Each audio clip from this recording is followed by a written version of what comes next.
Who is going to take care of the wives? Why God created us? What is cosmic energy? The religion is the solution for the things happening all around the world. Jihad does not mean any war fought by any Muslim. Jihad basically means to strive to struggle. The Hindus and the Muslims will be united. He is not cosmic energy, he is more superior than that. Quran gives you the solution to the problems of humankind, not that we shall despise each other. That according to Japan, India will be the superpower of the world. We will be a superpower, will be far superior to the Americans.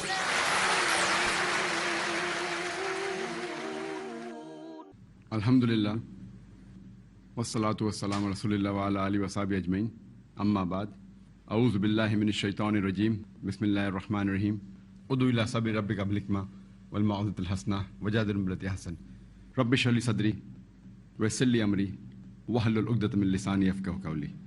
সবাইকে স্বাগত জানাই Islamic সম্ভাষণে। আসসালামু আলাইকুম ওয়া রাহমাতুল্লাহি ওয়া বারাকাতুহু। আল্লাহর দয়া, শান্তি ও রহমত আপনাদের সবার উপর বর্ষিত হোক। আপনারা ইসলাম ও কম্পারেটিভ রিলিজিয়নের উপরে যে কোনো প্রশ্ন করতে পারেন। যদি কেউ প্রশ্ন করতে চান তাহলে করতে পারেন। আসসালামু আলাইকুম। ওয়ালাইকুম আসসালাম রহমতুল্লাহ। কোনো কাজে নিয়ত খুব গুরুত্বপূর্ণ, তবে কোনো ভালো কাজ করার সময় মাথায় অনেক চিন্তা আসতে পারে। তাহলে একজনের নিয়তকে বিচার করবেন কিভাবে, আর নিয়তকে বিশুদ্ধ করা যায় কিভাবে? বোন প্রশ্ন করলেন যে যখন আমরা কোনো ভালো কাজ করি আমাদের একটা নিয়ত থাকে, আর সে সময় মাথায় অনেক চিন্তা আসে, কখনো কখনো হয়তো শয়তান কুমন্ত্রণা দেয়। বিচার করব কিভাবে যে নিয়তটা ভালো অথবা খারাপ, বা সেই কাজটা ভালো অথবা খারাপ। এখন কাজের কথা যদি বলতে হয়, কোরআন ও হাদিসে গাইডলাইন দেয়া আছে কিভাবে কাজগুলো করতে হবে, সেটা ভালো না খারাপ। এখন এটার পাশাপাশি মাথায় অন্য ধরনের কিছু চিন্তা আসতে পারে। যেমন ধরেন একজন লোক ধর্ম প্রচার করছে, আর আলহামদুলিল্লাহ তিনি সফল, আর হাজার হাজার লোক তার লেকচার শোনে।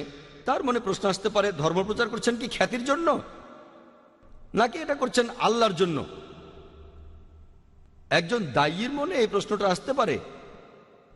আর অনেক সময় সিদ্ধান্ত নিতে হয় তাদের কাজগুলো দেখে। আমাদের নবীজির প্রথম যে হাদিসটা আছে সহিহ বুখারীতে, ইন্নামাল আমালু বিন্নিয়াত, অর্থাৎ নিয়ত গুরুত্বপূর্ণ। কাজের বিচার করা হয় নিয়ত দিয়ে। নিয়তটা গুরুত্বপূর্ণ, আর নিয়ত খুবই গুরুত্বপূর্ণ। তবে এখানে যদি হয় নিয়ত আছে কাজ নেই, এতে হবে না। নিয়তটা এখানে আসল জিনিস, এটা দিয়েই কাজ করছেন। আর এটার সঙ্গে লোকে বলে আমের সঙ্গে আটিও পাবেন, আম কিনলে সঙ্গে আটিটাও পাবেন, আটি ছাড়া আম কিনতে পারবেন না। তাহলে এরকম অনেক ব্যাপার আছে। যেমন ধরেন মুহাম্মদ সাল্লাল্লাহু আলাইহি সাল্লাম, তিনি হলেন সবচেয়ে সফল মানুষ এই পৃথিবীতে, সবচেয়ে সফল মুসলিম, সবচেয়ে সফল নবী, আলহামদুলিল্লাহ। এছাড়াও তিনি হলেন এই পৃথিবীর সবচেয়ে প্রভাবশালী মানুষ, পৃথিবীর সবচাইতে বিখ্যাত মানুষ। লোকজন তার নামে অভিযোগ করে যে নবীজি মুহাম্মদ সাল্লাল্লাহু আলাইহি ওয়াসাল্লাম নাউজুবিল্লাহ এগুলো করেছিলেন খ্যাতির জন্য। অনেকেই অভিযোগ করে। আমার লেকচারে বলেছিলাম is the Quran God's word. আমি পশ্চিমাদের দেয়া বিভিন্ন অভিযোগের কথা বলেছি, সন্দেহবাদীদের কথা বলেছি। তবে লোকজন এখানে অন্য আর অভিযোগ করেছে। নবীজিকে নিয়ে অনেকে হয়তো বলে তিনি করেছিলেন টাকার জন্য, সম্পদের জন্য করেছিলেন, এরকম আরো অনেক কিছু। এবার নবীজির জীবনটা একটু ভালো করে দেখেন যে মক্কা শহরের মুশরিকরা তাকে রাজা বানাতে চেয়েছিল। একবার নবীজি যখন ধর্ম প্রচার করতে গেলেন, কুরাইশ আর অন্যান্য গোত্রের সব নেতারা তখন নবীজিকে বলল, তোমার ধর্মটা তুমি বাদ দাও, আমরা তোমাকে রাজা বানাবো, এই পৃথিবীর সব সম্পদ দিয়ে দেব। নবীজি বললেন, যদি সূর্যকে আমার ডান হাতে রাখো আর চাঁদকে আমার বাম হাতে, তারপরও আমি আল্লাহর ধর্মকে ত্যাগ করব না। এতেই প্রমাণিত হয় যে নবীজি এই কাজগুলো অর্থ সম্পদের জন্য করেননি। একইভাবে পুরো জীবনটাকে দেখেন, ভালো কাজের সময় যদি মাথায় কোনো চিন্তা আসে সেটাকে পরীক্ষা করতে হবে, এটাই কি সেটা নাকি অন্য কিছু। হয়তো সে চিন্তাটা ঠিক, হয়তো অনিচ্ছাকৃতভাবে আপনি এই কাজটা করছেন খ্যাতির জন্য, সেটা ঠিক না। আর মানুষ ভুল করতে পারে, কোনো মানুষই বলবে না সে পারফেক্ট। তাহলে এখানে দেখতে হবে যে আপনার কাজ সেটা যেন আল্লাহ তাআলা এবং তার রাসূলের জন্য হয়। আপনি যে কাজই করেন, ধর্মপ্রচার বা অন্য কোনো ভালো কাজ ইত্যাদি, দুটো দিকই চিন্তা করতে হবে। আর তখনই বুঝতে পারবেন যে এটা টাকার জন্য কি। আচ্ছা, পরীক্ষা করে দেখলাম তিনি টাকার জন্য করছেন না, তাহলে কি খ্যাতির জন্য? আর এভাবে আমরা নিজেদের কাছে একেবারে পরিষ্কার থাকব। অন্যরা যা বলে বিশ্বাস করেন, সেটা নিয়ে ভাববেন না।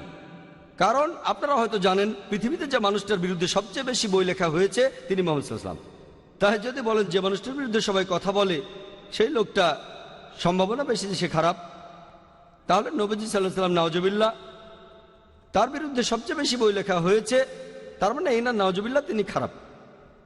নিঃস্বার্থভাবে তিনি কাজ করে গেছেন, তিনি সর্বশ্রেষ্ঠ নবী। তারা যখন আমাদের নবীকে ছাড়ছে না, তাহলে আপনি আমি কে? তাই অন্যদের কথা নিয়ে মাথা ঘামাবো না, বরং আমরাই বিচার করব কোরআন ও হাদিসের উপর নির্ভর করে। এটা সবসময় বলি। তবে এর পাশাপাশি এমন লোকও পাবেন যারা ইসলামকে ব্যবহার করছে খ্যাতির জন্য, অর্থ সম্পদের জন্য। এমন অনেক লোকই আছে, তারা ইসলামের লেভেলটা লাগায় এটা করে টাকার জন্য, ইসলামের লেভেলটা লাগিয়ে তারা নিজেদের স্বার্থ উদ্ধার করে। তাহলে একজন মুসলিম হিসেবে ব্যাপারটা আমাদের বিচার করতে হবে। আর বিচার করতে গেলে মানুষ কি বলছে সেটা শুনবেন না, দেখবেন কোরআন এবং হাদিস। আর সেজন্যই দায়ীদের মধ্যে আমরা যখন কোনো মিটিংয়ের ব্যবস্থা করি, আমি সবসময় বলি কোরআন হাদিসকে ভিত্তি করে বলেন। আর লোকে যা বলে, হ্যাঁ তারা যা বলে সেটা শোনেন, কালা হয়ে বসে থাকবেন না। তবে দেখেন সে কথাগুলো কেমন। মানুষ অনেক অভিযোগ করতে পারে, মানুষের সেই অভিযোগ ঠিকও হতে পারে, ভুলও হতে পারে। তবে আমি একজন দায়ী হিসেবে আপনাকে বলবো কোরআন এবং হাদিস মেনে চলার চেষ্টা করুন। মাথায় খারাপ চিন্তা আসবেই, এটা করে শয়তান। পবিত্র কোরআনে সূরা নাসের 1 থেকে 4 নম্বর আয়াতে উল্লেখ করা হয়েছে, শয়তান কুমন্ত্রণা দিতে পারে, অথবা আপনার মনে ভালো চিন্তা আসতে পারে, অথবা এতে আপনার জন্য উপকারও হতে পারে। যেমন ধরুন সকালে নামাজের সময় ঘুম থেকে উঠি, আসসালাতু খায়রুম মিনান নাওম, আজানে এটা বলা হয় নামাজ পড়া ঘুমের চাইতে উত্তম। শয়তান বলবে সবেমাত্র তো সময় হলো, 1 ঘন্টা আছে, 1 ঘন্টা হাতে সময় আছে, আরো 15 মিনিট ঘুমিয়ে নাও। আবার হয়তো উঠতে যাচ্ছেন, এখনো 45 মিনিট বাকি আছে, নামাজ পড়ো। বলছি না যে নামাজ পড়ো না, তবে আর 15 মিনিট ঘুমিয়ে নাও, 45 মিনিট বাকি আছে, এটা তো অনেক সময়। তারপর আধ ঘন্টা 10 মিনিট সময় চলে গেল, আপনি দেখলেন সময় শেষ। তাহলে মাথায় খারাপ চিন্তাগুলো আসতে পারে, খারাপ কাজ। আমাদের নবীজি বলেছেন যত তাড়াতাড়ি সম্ভব নামাজ পড়ো। যদি আপনারা এই হাদিসটা জানেন, হাদিসটা বলছে যত তাড়াতাড়ি সম্ভব, তাহলে আপনি ভুল করা থেকে বেঁচে যাবেন। শুধু এশার নামাজটা বাদে তখন জেগে থাকেন।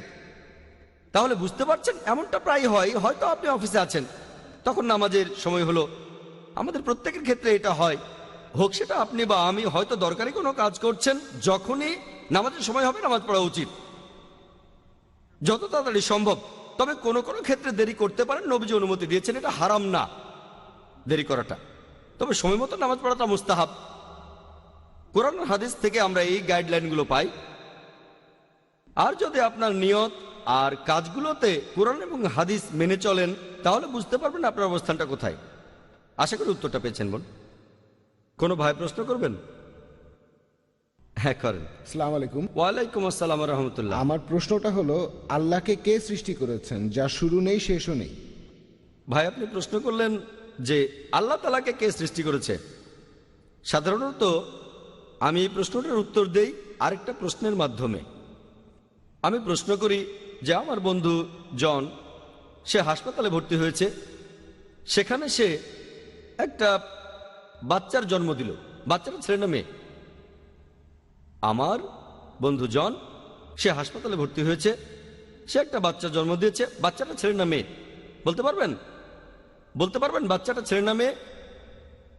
কেউ পারবেন বাচ্চাটা ছেলে না মেয়ে বলতে? এখানে ঘটনাটা হলো, ভাই জন একজন পুরুষ, সে কিভাবে বাচ্চার জন্ম দেবে? যেহেতু সে বাচ্চার জন্ম দিতে পারবে না, তাই বাচ্চাটা ছেলে না মেয়ে এই প্রশ্নটা সেখানে আসবেই না। একইভাবে আল্লাহ সুবহানাহু ওয়া তাআলার সংজ্ঞা হচ্ছে সত্যিকারের ঈশ্বরের, সেটা তিনি সৃষ্টি হননি, তিনি কারো সন্তান নন, তিনি জন্মাননি। যখনই প্রশ্ন করেছেন আল্লাহকে কে বানিয়েছে, আল্লাহ সুবহানাহু ওয়া তাআলার সংজ্ঞা হলো সত্যিকারের ঈশ্বরের সংজ্ঞা, তিনি সৃষ্টি হননি। তাহলে আমি যদি বলি XYZ হলো বানানো ঈশ্বর, সে সত্যিকারের ঈশ্বর না। এমন কোন ঈশ্বরের কথা যদি জানেন যার একজন স্রষ্টা আছে, সে ঈশ্বর নয়। কেউ বলল যে অমুক ঈশ্বরকে সৃষ্টি করেছে X অথবা অন্য কেউ, এই ঈশ্বর সত্যিকারের ঈশ্বর নয়, কারণ ঈশ্বর সৃষ্টি হননি, সে মিথ্যা ঈশ্বর। সেজন্য আমরা শাহাদায় বলি লা ইলাহা ইল্লাল্লাহ, কোন ঈশ্বর নেই, শুধু আল্লাহ ব্যতীত ইল্লাল্লাহ। তাহলে বুঝতে পারছেন যে আল্লাহ সুবহানাহু ওয়া তাআলার একটা সংজ্ঞা হলো তার কোনো শুরু নেই, শেষ নেই, তিনি সৃষ্টি হননি। তাহলে আল্লাহ সুবহানাহু ওয়া তাআলাকে কেউ সৃষ্টি করেনি, তিনি হলেন একা। আর বিশ্বজগতে কখনো সৃষ্টি হননি এমনটা হলেন আল্লাহ সুবহানাহু ওয়া তাআলা। অন্য সবকিছু তিনি সৃষ্টি করেছেন প্রত্যক্ষ বা পরোক্ষভাবে। ঠিক, তাহলে বুঝতে পারছেন যে আল্লাহ সুবহানাহু ওয়া তাআলা তার একটা বৈশিষ্ট্য হলো সৃষ্টিকর্তা। এছাড়াও আল্লাহ তাআলার আরো অনেক বৈশিষ্ট্য আছে। একটা বৈশিষ্ট্য, তিনি সৃষ্টিকর্তা, সবচেয়ে বড় সৃষ্টিকর্তা। আর তিনি সৃষ্টি হননি, তিনি সবকিছু স্রষ্টা, সবকিছু তার উপর নির্ভর করে, তবে তিনি কোনো কিছুর উপর নির্ভর করেন না। আশা করি উত্তরটা পেয়েছেন। বিস্তারিত ভাই প্রশ্ন করলেন যে আমার কোন ক্যাসেটে বিস্তারিত আছে। আমার লেকচার দেখেন, is the Quran God's word. আমার লেকচার, তারপরে প্রশ্নোত্তর পর্ব সব মিলিয়ে আনুমানিক 3.5 ঘন্টা। সেখানে এ সম্পর্কে বিস্তারিত জানতে পারবেন। এই প্রশ্নটাও সেখানে করা হয়েছিল, উত্তরটা আরো বিস্তারিত পাবেন সেখানে। আশা করি উত্তরটা পেয়েছেন। কোনো ভাই কি প্রশ্ন করবেন? হ্যাঁ ভাই। আমার প্রশ্নটা সূরা আল আসরের উপর। 4টা মানদণ্ড আছে: ঈমান, সৎকর্ম, মানুষকে সত্যের আর ধৈর্যের উপদেশ দেয়া। এটা কি মানুষকে উপদেশ দেয়া নাকি নিজে সত্য আর ধৈর্যের পথে থাকা? কারণ এখানে যে অনুবাদটা পড়েছি, মানুষকে উপদেশ দেয়া, আরবিতে কি এটাই আছে নাকি নিজেকে সত্যর পথে রাখা? ভাই প্রশ্ন করলেন পবিত্র কোরআনের সূরা আসরের অনুবাদ নিয়ে। ওয়াল আসরি ইন্নাল ইনসানা লাফি খুসর ইল্লাল্লাযিনা আমানু ওয়া আমিলুস সালিহাতি ওয়া তাওয়াসাউ বিল হক ওয়া তাওয়াসাউ বিস সাবরি। ঈমান আনা এবং সৎ কাজ করার পাশাপাশি মানুষকে সত্যের উপদেশ দেয় আর ধৈর্য ও অধ্যবসায়ের উপদেশ দেয়। এটা ওয়া তাওয়াসাউ বিল হক। এখানে সত্যবাদী হওয়ার পাশাপাশি আপনি সত্যের উপদেশ দেবেন, তাহলে আপনি সত্যবাদী হবেন। না হয়ে মানুষকে উপদেশ দেবেন না, তাহলে সত্যবাদী হবেন। আর এছাড়াও ন্যায়পরায়ণ হবেন। সত্যবাদী হলে ন্যায়নিষ্ঠ হবেন। ঠিক, উপদেশ দেয়া মানে মানুষকে আমন্ত্রণ জানানো বেহেশতে যাওয়ার জন্য একটা শর্ত। উপদেশ না দিলে আপনি বেহেশতে যেতে পারবেন না যদি আল্লাহ ক্ষমা না করেন। এই সম্পর্কে আগেও বলেছি, আল্লাহ যদি ক্ষমা করে দিয়ে বেহেশতে পাঠান সেটা আলাদা কথা। তবে সাধারণভাবে ঈমান ও ন্যায়নিষ্ঠতা এগুলো থাকার পাশাপাশি মানুষকে সত্য আর ধৈর্যের উপদেশ দেয়া, এটা খুবই গুরুত্বপূর্ণ। আশা করি উত্তরটা পেয়েছেন। কোন বোন কি প্রশ্ন করবেন? আসসালামু আলাইকুম ভাই। ওয়ালাইকুম আসসালাম রহমতুল্লাহ বারাকাতুহু। খ্রিস্টান ধর্মে ইয়াহুয়ার ধারণাটা আসলে কি, আর তারা পবিত্র আত্মাকে বিশ্বাস করে কেন? আর আমি আপনার হায়দ্রাবাদ ট্রিপ সম্পর্কে কিছু জানতে চাই, একটু খুলে বলবেন কি? বোন, আপনি দুটো প্রশ্ন করলেন। আপনি জানতে চাচ্ছেন যে খ্রিস্টানরা কেন ঈশ্বরকে ইয়াহ বলে ডাকে, এর অর্থটা কি। এছাড়াও আপনি আমার হায়দ্রাবাদ ট্রিপ সম্পর্কে জানতে চাইলেন। প্রথম প্রশ্নের উত্তরে বলি, খ্রিস্টান ধর্মে ইয়াহর ধারণাটা আসলে কি। যদি আপনি পড়েন পবিত্র বাইবেল, ওল্ড টেস্টামেন্টে আছে, সেখানে ঈশ্বরের একটা নাম হলো YHWH। এটা একটা হিব্রু শব্দ। হিব্রুতে সাধারণত ভাওয়েলগুলো লেখা হয় না। যদি ভাওয়েলগুলো বসান YHWH এর সাথে, এটা হবে ইয়াহওয়া। সাধারণত তারা আগে একটা জে লাগায়, যেমন ইউনুস হয়ে যায় জোনা আলাইসাল্লাম। ওয়াই এর আগে একটা জে লাগায়, তাহলে ইয়াহো হয়ে যায় জেহোয়া। তাহলে ঈশ্বরের নামগুলোর একটা, তারা বলে জেহোয়া বা জেহোভা। আর খ্রিস্টান ধর্মে একটা দল আছে যাদের বলা হয় জেহোভাস উইটনেস বা জেহোবার সাক্ষী। তাহলে এটা হলো ঈশ্বরের একটা নাম YHWH। এটা আছে ওল্ড টেস্টামেন্টে, সেখানে দেখবেন যে ঈশ্বরকে বলা হয়েছে ইয়াহোয়া, বাইবেলে আছে। এটা ঈশ্বরের একটা নাম। আর উচ্চারণ করার সময় তারা সামনে একটা জে লাগায়, আর এটা হয়ে যায় জেহোয়া। এই হলো শব্দটার অর্থ।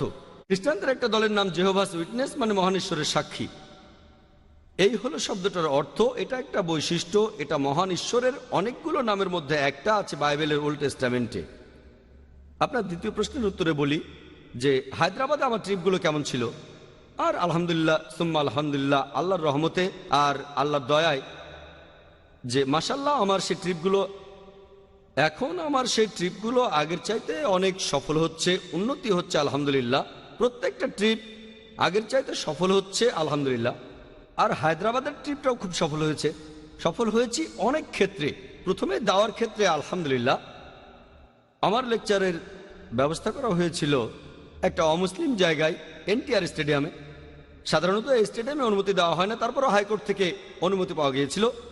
সেখানে মাঠটা খুবই বিশাল, স্টেডিয়ামের মাঠটা অনেক বড় ছিল, সব মিলিয়ে 10 একরেরও বেশি জায়গা। আর সেখানে অমুসলিমদের সংখ্যা বেশি। আর আলহামদুলিল্লাহ যদিও অমুসলিম জায়গা মাশাল্লাহ, সেই লেকচার শুনতে হাজার হাজার মানুষ এসেছিল মাশাল্লাহ। তখন আমরা খেয়াল রেখেছিলাম, আর এখন লেকচারের পরে এটাই করি যে প্রশ্ন করার সুযোগটা প্রথমে অমুসলিমদের দেই, আর তারপরে যদি সময় থাকে তাহলে মুসলিমদের প্রশ্ন করার সুযোগ দিয়ে থাকি উন্মুক্ত প্রশ্নোত্তর পর্বে। আর আলহামদুলিল্লাহ সেই 2 দিনে অনেক অমুসলিম ভাই প্রশ্ন করেছিল। আমাদের অনুষ্ঠানটাও 2 দিনই শেষ হয়েছে রাত 10টার পরিবর্তে 10:30টায়। যদি আমরা এরপরেও অনুষ্ঠান চালিয়ে যেতাম মাঝরাত পর্যন্ত, 2-3টা পর্যন্ত, তাহলে আমার মনে হয় তখনও অমুসলিমদের প্রশ্নগুলো শেষ হতো না। অনেক লোক এসেছিল মাশাআল্লাহ, সবাই সচেতন মাশাআল্লাহ।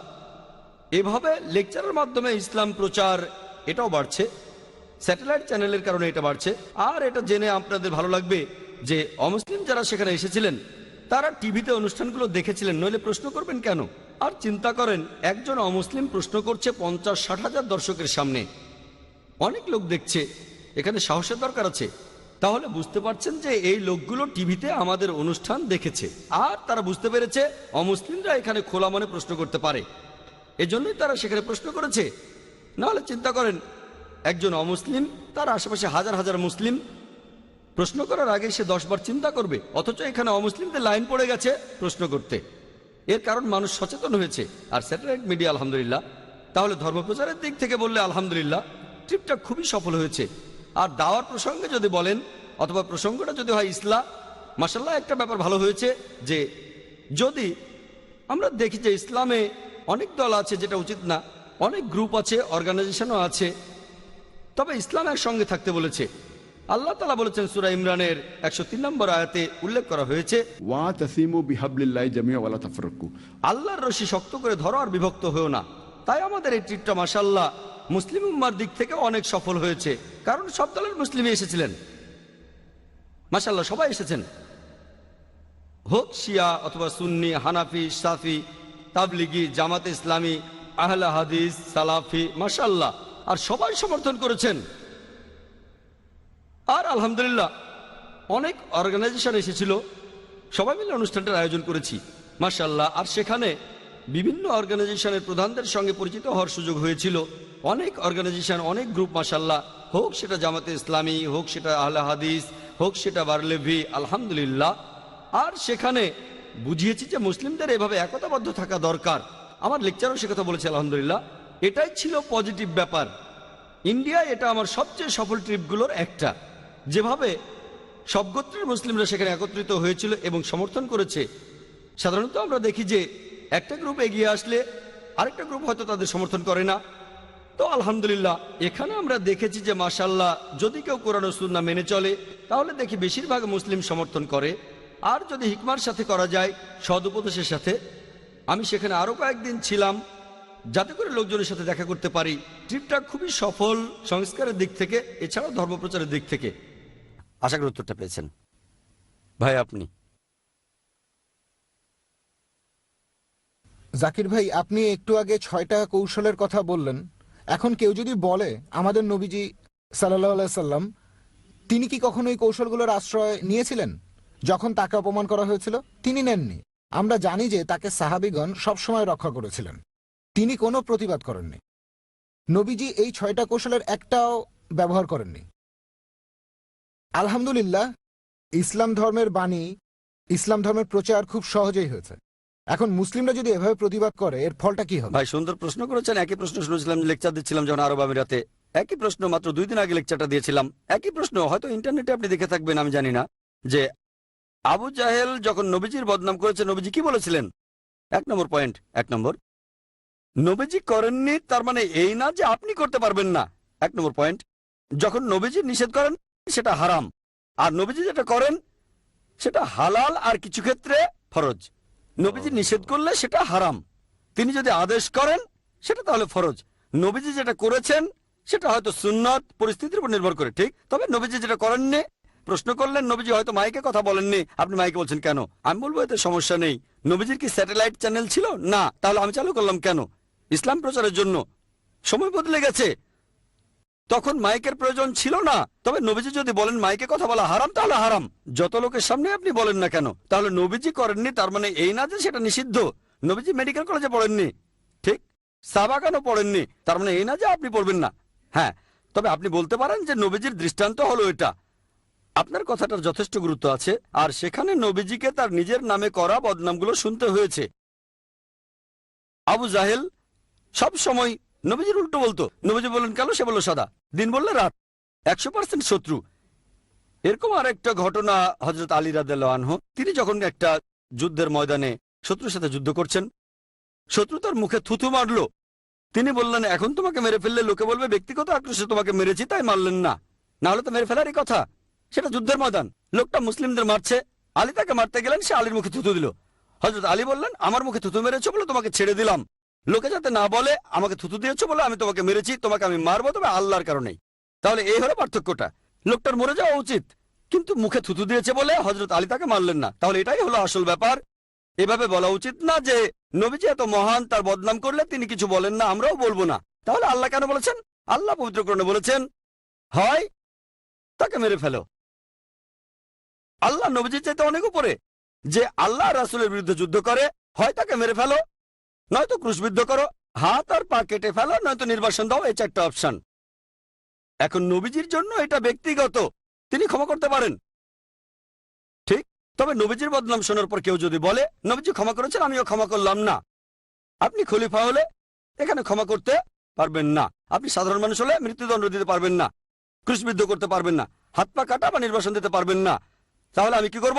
নবীজি নির্দেশ দিয়েছেন যদি খারাপ কোনো কিছু দেখো পারলে তোমার হাত দিয়ে থামাও অথবা তোমার মুখ দিয়ে, এগুলো করতে না পারলে মনে মনে অভিশাপ দাও। এটুকু এখন মুসলিমরা করে না, এটুকু করলে আপনি হবেন একেবারে নিচু স্তরের মুমিন। তাহলে সবকিছুই আসলে পরিস্থিতির উপর নির্ভর করে। সে সময় মিডিয়া ছিল না,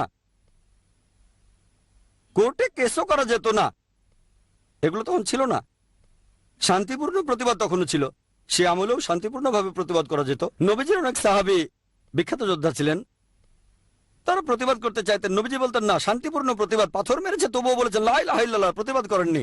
পাথর মেরেছে, গালাগালি দিয়েছে, অত্যাচার করেছে, মেরেও ফেলেছে, কিন্তু মুসলিমরা প্রতিবাদ করেনি। অনেক সাহাবী তখন নবীজিকে বলেছেন আমাদের মধ্যে যাদের মেরে ফেলা হয়েছে তাদের হয়ে প্রতিশোধটা নেই। যে লোকটা খুবই বিখ্যাত যোদ্ধা, নবীজি বলেছেন প্রতিশোধ নিও না, সেটাই তার জন্য বড় জিহাদ। আঘাত করা সোজা, আমাকে কেউ মারলো আমিও মেরে দিলাম, আমি মারতে পারি, আর নবীজি বললেন মেরো না, শেষ।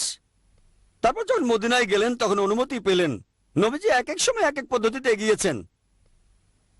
সে সময় মুসলিমদের মধ্যে বিখ্যাত যোদ্ধা ছিল হযরত হামজা, মাশাআল্লাহ, হযরত ওমর বিখ্যাত যোদ্ধা।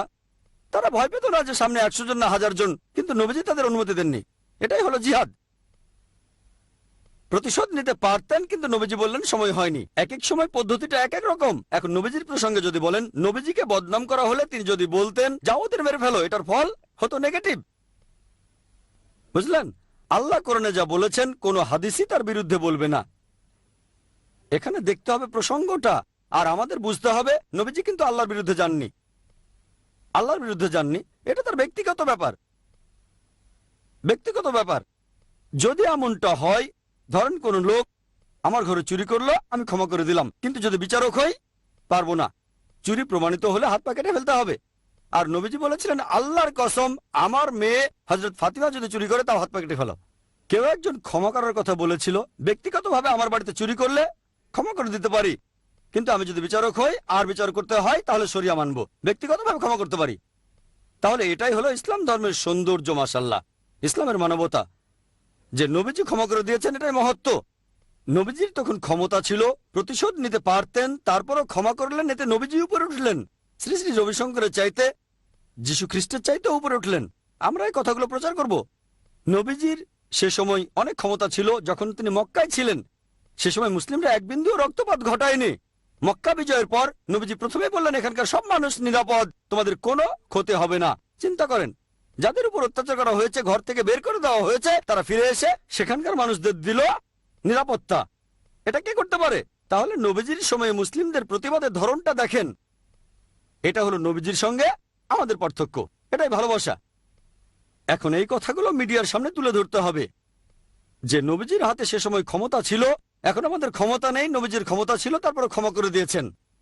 তাহলে ইতিহাস ঘাটলে দেখতে পাবেন যখন কোনো মানুষ এভাবে ক্ষমা করে দেয়, কোনো রক্তপাত ছাড়া, কারো উপরে প্রতিশোধ নেয় না, এরপর সে যদি সেখানকার ক্ষমতা দখল করে নেয় আর সবাইকে অতীতের কাজের জন্য ক্ষমা করে দেয়, আলহামদুলিল্লাহ। এটা বলবেন না যে নবীজি করেননি বলে আপনিও করবেন না, তাহলে কোরআনের বিরুদ্ধে যাবেন। ঠিক, কোরআন হলো 1 নম্বর, হাদিসও কোরআনের বিরুদ্ধে যাবে না। দুর্ভাগ্যজনকভাবে মিডিয়া খারাপ কিছু জিনিস বেছে নেয় আর বলে মুসলিমরা এমন। আরে কোরআন সম্পর্কে পুরোটা না জেনেই তো বলে, তার মানে তাদের কথা মানলে কোরআন ভুল। কোরআন এমন অনেক নির্দেশ দিয়েছে, তবে সেগুলো এখানে প্রয়োগ করতে পারবো না, কারণ এই দেশটা ইসলামী রাষ্ট্র না, কিন্তু ইসলামী রাষ্ট্র হলে সেটা আমাদের প্রত্যেকেরই কর্তব্য। ঠিক, ভায়োলেন্স সামান্য হলেই ভালো ঠিক নয় এমন নয়, এটাও ঠিক। এ ব্যাপারে অন্যান্য লেকচারেও বলেছি, সালমান রুশদি, তাসলিমা নাসরিনকে নিয়ে বলেছিলাম, সেখানে প্রয়োজন ছিল। বিতর্কটা হয়েছিল একটা অমুসলিম দেশে, সেটা যদি মুসলিম দেশে হতো ফিনিশ। এই 4টা অপশন, অন্য কিছু না। অমুসলিম দেশে হলে করতে পারবো না, আর বিতর্কটা কোনো মুসলিম দেশে হয়নি। মুসলিম কোনো দেশে না হলে করা যাবে না, সেটা হোক আমেরিকা বা ডেনমার্ক করুক, আমরা দেশের আইন মেনে চলবো। আশা করি উত্তরটা পেয়েছেন। ওয়াখির দাওয়ানা আলহামদুলিল্লাহ রাব্বিল আলামিন।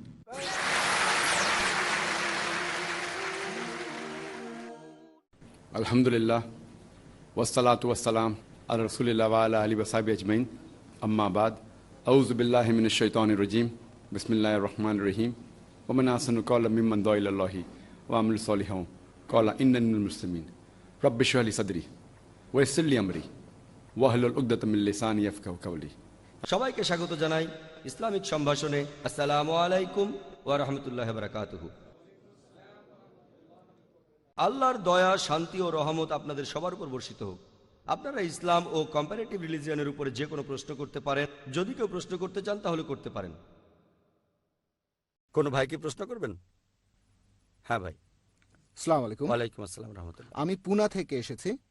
আমার প্রশ্নটা হলো, খ্রিস্টানরা বলে পবিত্র আত্মা তাদের পথ দেখায়, তাদের কিভাবে বোঝাবো যে পবিত্র আত্মা বলে কিছুই নেই?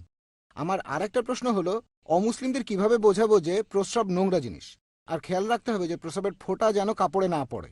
এটা কিভাবে বোঝাবো? ভাই দুটো প্রশ্ন করলেন। খ্রিস্টানরা বলে পবিত্র আত্মা তাদের পথ দেখায়, তাদের কিভাবে বোঝাবো পবিত্র আত্মা আসলে নেই, আর অমুসলিমদের কিভাবে বোঝাবো প্রস্রাব অপবিত্র। প্রথম প্রশ্নটা যে পবিত্র আত্মা পথ দেখায়, প্রথমে দেখি পবিত্র আত্মা বলতে তারা কি বোঝায়। খ্রিস্টানদের মধ্যে পবিত্র আত্মার অর্থ নিয়ে মতভেদ আছে। যদি পবিত্র আত্মা বলতে ফেরেশতা জিবরাইলকে বোঝায়, জিবরাইল অবশ্যই আছেন, কিন্তু সেটা যদি বোঝায় ট্রিনিটির অংশ তাহলে সেটা ভুল। যে এটা ট্রিনিটির অংশ তার মানে স্বয়ং ঈশ্বর, হ্যাঁ একজন ঈশ্বর আছেন। এখন পবিত্র আত্মা বলতে কি বোঝায়? যদি শুধু ফেরেশতা জিবরাইলকে বোঝায়, তিনি তো অবশ্যই আছেন, এখন তিনি পথ দেখাবেন না। আল্লাহ যদি সাহায্য করতে বলেন তখনই সাহায্য করতে পারেন, কিন্তু নতুন আসমানি কিতাব আর আসবে না। মুহাম্মদ সাল্লাল্লাহু আলাইহি ওয়াসাল্লামের পরে কেউ নিজেকে নবী দাবি করলে তাকে ডাক্তার দেখাতে হবে, নবুয়ত শেষ হয়ে গেছে। এখন পবিত্র আত্মা যদি ঈশ্বর হন, হ্যাঁ ঈশ্বর আপনাকে পথ দেখাতে পারেন, তবে পবিত্র আত্মাকে ট্রিনিটির অংশ বললে সেটা ভুল। আল্লাহ পবিত্র কোরআনে সূরা নিসার 171 নম্বর আয়াতে বলেছেন, ওয়ালা তাকুলু সালাসা, তোমরা ট্রিনিটি বলো না। তারা যেটা বলে যে পবিত্র আত্মা ট্রিনিটির অংশ, এটা ভুল। তবে ঈশ্বরের কথা বললে হ্যাঁ তিনি আমাদের পথ দেখাতে পারেন। আসলে খ্রিস্টানরা সবকিছু মিলিয়ে একটা জগা খিচুড়ি পাকিয়ে ফেলেছে। ট্রিনিটির কথা বললে সেটা ভুল, ট্রিনিটি বলে কিছু নেই। তবে ঈশ্বর আছেন, তিনি আমাদের পথ দেখাতে পারেন, আমরাও দোয়া করতে পারি। ঠিক একইভাবে ফেরেশতা জিবরাইল আল্লাহ চাইলে তিনিও সাহায্য করতে পারেন। এখন ট্রিনিটি যে ভুল সেটা প্রমাণ করতে হবে। আত্মা অবশ্যই আছে, এটার উল্লেখ আছে গসপেল অফ জনে 16 নম্বর অধ্যায়ের 12 থেকে 14 অনুচ্ছেদে। যিশু তার নিজের মুখে বলেছেন, আমি তোমাদের অনেক কথাই বলতে চাই, তবে তোমরা সেগুলো এখন বুঝবে না, কারণ যখন সত্যের আত্মা এখানে আসবে সে তোমাদের সত্যের পথে নিয়ে যাবে। সে তার নিজের কথা বলবে না, যা শুনবে সেগুলোই বলবে, সে আমাকে মহিমান্বিত করবে। এই সত্যের আত্মা হলো মুহাম্মদ সাল্লাল্লাহু আলাইহি সাল্লাম। তারা কি বলবে সেটাও আমরা জানি। সত্যের আত্মা বলতে এখানে বোঝানো হয়েছে যে নবীজি মুহাম্মদ সাল্লাল্লাহু আলাইহি সাল্লাম এসে আমাদের পথ দেখাবেন, তার মানে রেখে গিয়েছেন পবিত্র কোরআনে সহিহ হাদিস, এগুলোই নির্দেশনা। প্রথমে দেখতে হবে তারা কি বোঝাচ্ছে, তারপর বলতে হবে যে খ্রিস্টান ধর্ম বা ইসলাম ট্রিনিটিতে বিশ্বাস করে না, বিশ্বাস করে এক ঈশ্বরে। এর জন্য আমার ভিডিও ক্যাসেট দেখেন, similarities between Islam and Christianity. এবারে দ্বিতীয় প্রশ্নে আসি, অমুসলিমদের এটা কিভাবে বোঝাবো যে প্রস্রাব নোংরা জিনিস, এটা পরিষ্কার করে ফেলতে হয়। এখন মানুষের প্রস্রাবের কথা বললে এটা নাজিস। এর কারণটা হলো প্রস্রাব আসলে বর্জ্য পদার্থ, শরীরে যেটা দরকার নেই সেটা বর্জ্য পদার্থ। এদিক থেকে বললে এটা নাজিস, কারণ এটা শরীরের বর্জ্য পদার্থ। তার মানে এই না যে সব প্রাণীর প্রস্রাবই হারাম বা নাজিস, বেশিরভাগেরটা হতে পারে। এভাবে যদি মানুষের প্রস্রাবের কথা বলেন, এটা বর্জ্য পদার্থ যেটার প্রয়োজন নেই। এখন প্রশ্ন হলো যে ইসলাম ধর্মে আমরা এ কথাটা এভাবে বলি কেন? এখানে কিছু বৈজ্ঞানিক যুক্তিও আছে। আল্লাহ বলেছেন বিশ্বাস করো, কেন? আল্লাহ মালুম। নবীর কথা আমরা বিশ্বাস করি, তবে কিছু ব্যাপারে যুক্তি দেখানো যায়। আমরা যখন প্রকৃতির ডাকে সাড়া দেই তখন পানি ব্যবহার করি অথবা পরিষ্কার করে ফেলি। কেন? প্রথম কথা, মুসলিমদের সবাই খতনা করি। খতনা করা না থাকলে বিভিন্ন রোগ হতে পারে, যেমন প্রেপিউসে ইনফেকশন হতে পারে, অন্যান্য ইনফেকশনও হতে পারে, এইডস হওয়ার সম্ভাবনাও বেশি। রিসেন্ট সার্ভে যাদের খতনা দেওয়া আছে তাদের এইডস হওয়ার সম্ভাবনা খুবই কম। যাদের খতনা করা তাদের সঙ্গীদেরও এইডস হওয়ার সম্ভাবনা কম, দুটোই। তাহলে এইডস হওয়াটা কঠিন, অসম্ভব বলবো না, সম্ভাবনা কম। এর পাশাপাশি তাদের স্ত্রীদেরও এইডস হওয়ার সম্ভাবনা খুবই কম। আমেরিকা একটা সার্ভে করেছিল উগান্ডায় যে যদি স্বামীর এইডস থাকে আর খতনা করা না হলে স্ত্রীর এইডস হওয়ার সম্ভাবনা 85%, খতনা করা হলে 15%। এই হলো সার্ভে। রিসার্চ হচ্ছে সার্ভেগুলো নিয়ে, তবে এটা এখন প্রতিষ্ঠিত সত্য, খতনা করা হলে রোগ হওয়া বা ছড়ানোর সম্ভাবনা কম। যৌন রোগের ক্ষেত্রেও এটা খাটে। এছাড়াও খতনা দেয়া না থাকলে যদি প্রকৃতির ডাকে সাড়া দেন পরিষ্কার হবে না, ইনফেকশন হতে পারে। খতনা দেওয়ার পরে পরিষ্কার করতে হবে, পরিষ্কার করা ভালো, তা না হলে ইনফেকশন হতে পারে, রোগ জীবাণু, অস্বাস্থ্যকর। কেউ বলবে না এটা স্বাস্থ্যকর, কোনো ডাক্তারই এ কথা বলবে না, সবাই বলবে পরিষ্কার করতে হবে। দেখবেন যে পশ্চিমারা যখন প্রকৃতির ডাকে সাড়া দেয় তখন তারা কমোডে প্রচুর পরিমাণে পানি ঢালে কিন্তু নিজেরা পানি নেয় না। তবে ইসলাম পরিচ্ছন্নতার কথা বলে, বৈজ্ঞানিকভাবে এটা সঠিক, এভাবে তাদের বোঝাতে পারেন। আশা করি উত্তরটা পেয়েছেন। কোন ভাই কি প্রশ্ন করবেন? আসসালামু আলাইকুম ভাই। ওয়ালাইকুম আসসালাম রহমতুল্লাহ বারাকাতুহু। এখন অনেক অমুসলিম মহিলাই ইসলাম ধর্ম গ্রহণ করছে। আমার প্রশ্নটা এই মহিলাদের বিয়ে সম্পর্কে, কারণ অনেক মুসলিম পরিবারই বেশ রক্ষণশীল আর তারা চায় না যে তাদের ছেলে এমন কোনো রিভার্ট মহিলাকে বিয়ে করুক। ভাই প্রশ্ন করলেন যে অনেক মহিলা ইসলাম গ্রহণ করছে, আর আমিও একমত যে পুরুষদের চাইতে মহিলারা বেশি ইসলাম গ্রহণ করছে। যারা ইসলাম গ্রহণ করছে তাদের 2 ভাগ মহিলা আর 1 ভাগ পুরুষ। আপনি বললেন যে এই মহিলাদের বিয়ে করতে সমস্যা হয়, আর অনেক মুসলিম পরিবারই চায় না তাদের ছেলে এমন রিভার্ট মেয়েকে বিয়ে করুক। যোগ্যপাত্র খুঁজে পাওয়া, রিভার্টদের কথা বাদ দেন, যারা প্রথম থেকে মুসলিম মহিলাদের জন্য যোগ্যপাত্র খুঁজে পাওয়া কঠিন। রিভার্ট তাদের কথা বাদ দিলাম, পরিস্থিতি খুবই খারাপ, বেশিরভাগ মানুষই ভুল পথে চলছে। তাহলে ভালো পাত্র খুঁজে পাওয়া এখন একটা সমস্যা, আর ভালো ছেলে খুঁজে পাওয়া কঠিন। ভালো মেয়ে খুঁজে পাওয়া সহজ, কারণ আল্লাহ তাদের সেভাবে বানিয়েছেন, আর মহিলারা সেজন্য বেশি ইসলাম গ্রহণ করছে। এখন আপনার প্রশ্নটা রিভার্ট কোনো মহিলাকে বিয়ে করার প্রসঙ্গে। এটা বলা উচিত না যে মুসলিম ছেলে রিভার্ট মহিলাকে বিয়ে করবে না, আর অনেক সময় ইসলাম গ্রহণের পেছনে অন্য কারণও থাকে, সব না কিছু কারণ। হয়তো LBW, লাভ বিফোর ওয়েডিং, প্রেম করে বিয়ে করবেন, এক্ষেত্রে আগে ইসলাম ধর্ম গ্রহণ করতে হবে, তাই রিভার্ট হলেন। তবে আলহামদুলিল্লাহ আমি অনেক মহিলাকে দেখেছি যারা মুসলিম হচ্ছেন ইসলামের কারণেই। এখনকার দিনে অনেকে ইসলাম গ্রহণ করছে। যদি কোনো মেয়ে বা ছেলে ইসলামের গুণের কারণে মুসলিম হয়, কারণটা LBW না, লাভ বিফোর ওয়েডিং। আর এমনটা হলে এরা যে ইসলাম ধর্ম পালন করবে তার সম্ভাবনা বেশি, জন্ম থেকে যারা মুসলিম তাদের চেয়ে তো বেশি। এটাই সাধারণত হয়, তবে সবসময় না। মাশাআল্লাহ জন্ম থেকে মুসলিম এমন অনেকেই আছেন খুবই ধার্মিক। তবে সাধারণত যদি কোনো লোক ইসলাম ধর্মের সৌন্দর্য দেখে মুসলিম হয়, ইসলাম সম্পর্কে জেনে, তাহলে তার ধর্ম পালন করার সম্ভাবনা বেশি, জন্ম থেকে যারা মুসলিম তাদের চাইতে অনেক বেশি। বুঝতে পেরেছেন? তবে আমি সেই সব রিভার্টদের কথা বলছি না যারা মুসলিম হচ্ছে অন্য কারণে হোক, সেটা টাকা বা প্রেমের কারণে। এমনকি আলহামদুলিল্লাহ তাদের মধ্যে অনেকে যারা মুসলিম হয়েছে হয়তো প্রেমের কারণে, হয়তো প্রথমে ইসলাম সম্পর্কে জানতো না, একটা মুসলিম ছেলের সাথে প্রেম ছিল, কয়েক বছর পরে দেখা যায় সেই মেয়ে সেই মুসলিম ছেলের চাইতে বেশি ধর্ম পালন করছে, ছেলেটা শুধু নামে মুসলিম। বিয়ের আগে মেয়েটাকে বলেছে তোমাকে ধর্ম বদলাতে হবে, তারপর দেখা গেল সেই মেয়ে মুসলিম হলো, কয়েক বছর পরে সেই মেয়ে হয়তো ইসলাম পালন করছে বেশি বেশি করে। হয়তো স্বামীকে সে দাওয়া দিচ্ছে, স্বামী মানবে কিনা সেটা আলাদা ব্যাপার, এরকম অনেক আছে। তবে যদি কোনো পুরুষ বা মহিলা ইসলামের গুণের কারণেই মুসলিম হয়, তাহলে তারা মুসলিম ঘরে জন্মানো ছেলে মেয়েদের চাইতে বেশি ধর্ম পালন করবে, এই সম্ভাবনাই বেশি। এখানে অনুৎসাহিত না করে উৎসাহ দিতে হবে। তবে এর পাশাপাশি অন্যান্য বিষয়গুলো দেখতে হবে। আরো অনেক বিষয় আছে। অনেকে দেখে সৌন্দর্য, আভিজাত্য, সম্পদ আর গুণ, সেরা হলো গুণ। অন্য 3টা বিষয় দেখবেন, এমন না যে দেখবেন না। কেউ যদি সুন্দরী মেয়ে বিয়ে করতে চায় করতে পারে, এতে কোনো রকম সমস্যা নেই। তবে সেরাটা হলো গুণ। সৌন্দর্য দেখতে গিয়ে গুণটাকে বাদ দেবেন না। যদি কারোর মধ্যে 4টা জিনিসই পান তবে তা আলহামদুলিল্লাহ। যদি কাউকে বিয়ে করেন যে সুন্দরী, সম্পদশালী, অভিজাত আর গুণবতী, আলহামদুলিল্লাহ। তবে সেরাটা হলো গুণ। আর নিজের অবস্থানের সাথে সামঞ্জস্য রেখে বিয়ে করবেন, এগুলো সব হাদিসে লেখা আছে। অবশ্যই এমন না যে সবই মানতে হবে, কিছু নাও মানতে পারেন। শুধুমাত্র গুণের জন্য অনেক কিছু বাদ দিতে পারেন। এভাবেও বিয়ে করে সুখী হতে পারেন আপনি। তাহলে এখানে বিভিন্ন বিষয় দেখে নিতে হবে। এখানে অনুৎসাহিত করা হচ্ছে না, উৎসাহ দেওয়া হচ্ছে, তবে বিভিন্ন বিষয় দেখে নিতে হবে। এমন না যে কলেজে প্রেম হয়েছে, 1 বছর পরে মুসলিম হয়ে বিয়ে করে ফেললেন। এখানে অনেক বিষয় দেখতে হবে। সেই মেয়ে একজন ভালো মুসলিম হতে পারে। এখানে সব দিকে খেয়াল রাখবেন, তাদের অনুৎসাহিত করবেন না, বরং আপনারা উৎসাহ দেবেন। আশা করি উত্তরটা পেয়েছেন। কোনো ভাই কি প্রশ্ন করবেন? হ্যাঁ ভাই। আসসালামু আলাইকুম। ওয়ালাইকুম আসসালাম।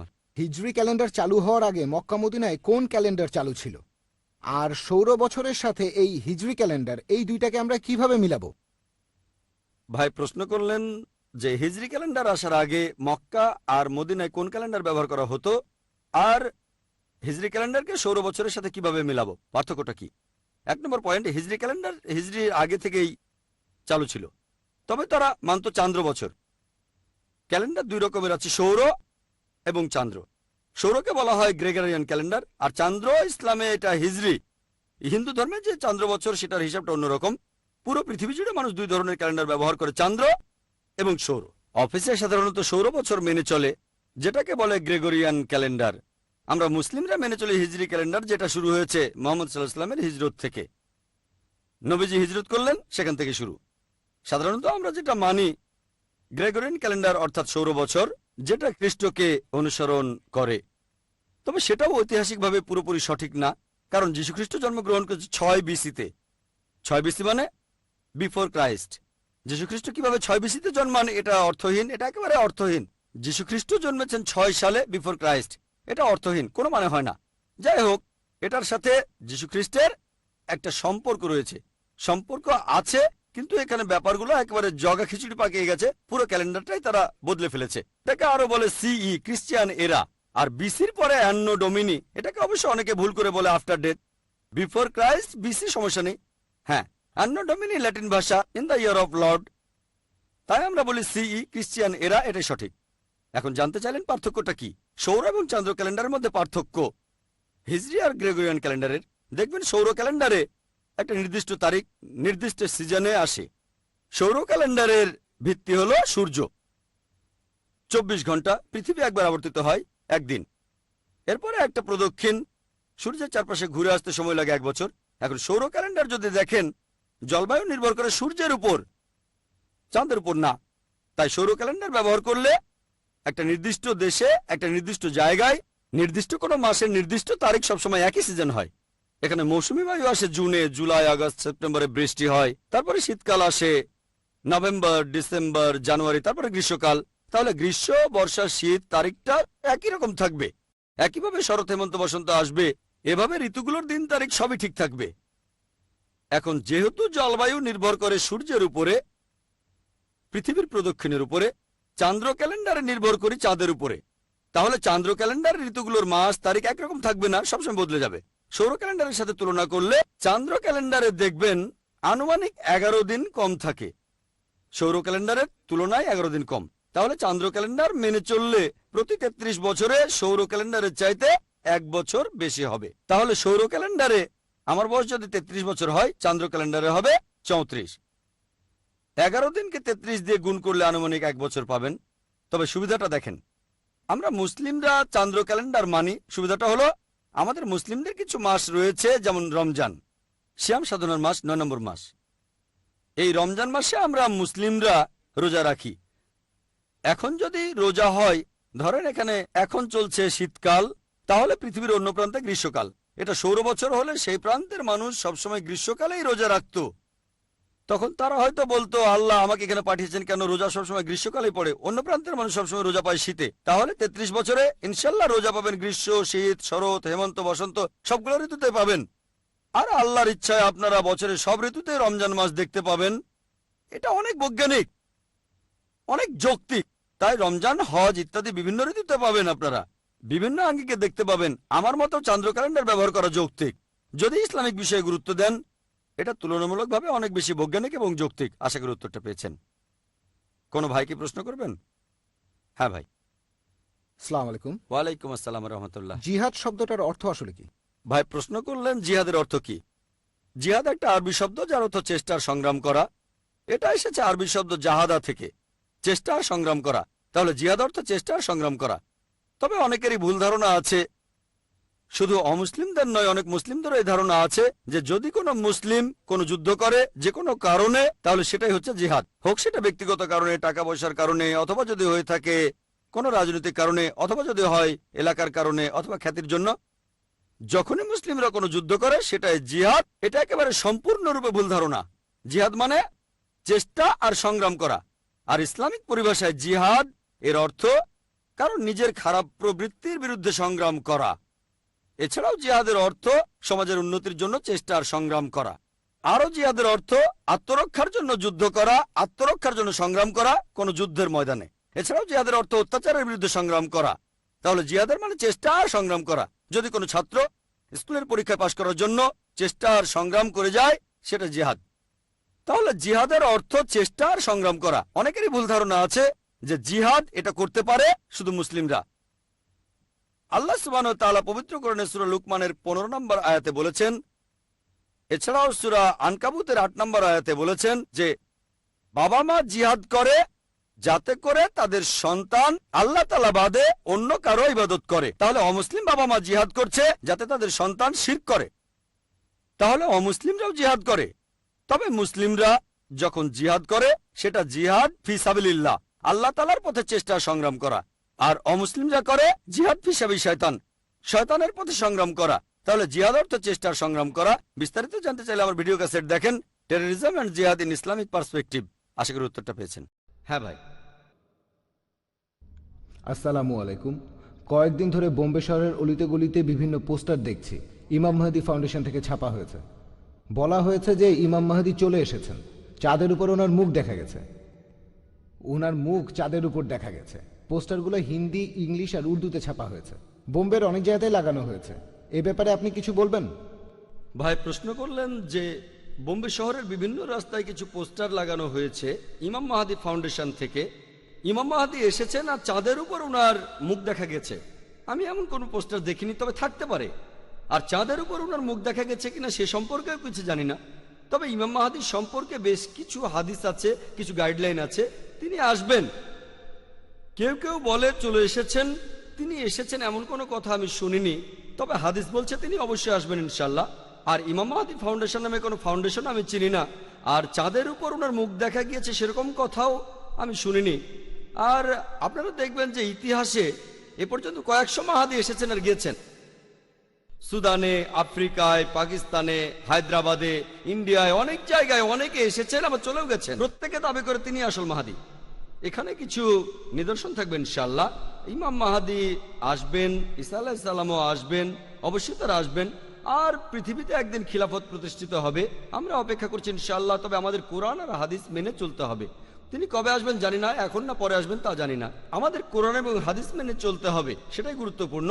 যারা নিজেদের ইমাম মাহাদি বলেছেন বেশিরভাগই কোরআন এবং সুন্নাহ থেকে সরে গিয়েছিলেন।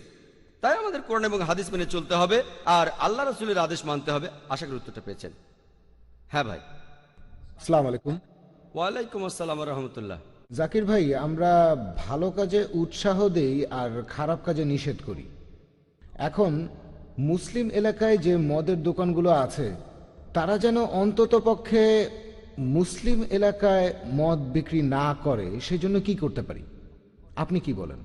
ভাই প্রশ্ন করলেন আর সূরা ইমরানের 110 নম্বর আয়াতের উদ্ধৃতি দিলেন, যেখানে বলা হয়েছে কুনতুম খায়রা উম্মাতিন উখরিজাত লিন-নাস তা'মুরুনা বিল মারুফ ওয়া তানহাউনা আনিল মুনকার ওয়া তু'মিনুনা বিল্লাহ।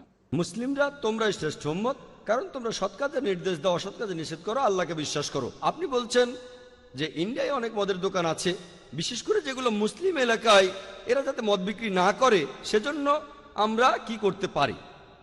যখনই খারাপ কিছু দেখবেন, আমাদের নবীজি সাল্লাল্লাহু আলাইহি ওয়াসাল্লাম বলেছেন যখন খারাপ কিছু দেখবেন হাত দিয়ে থামাতে পারলে সেটা হাত দিয়ে থামান, মুখ দিয়ে থামাতে পারলে মুখ দিয়ে থামান।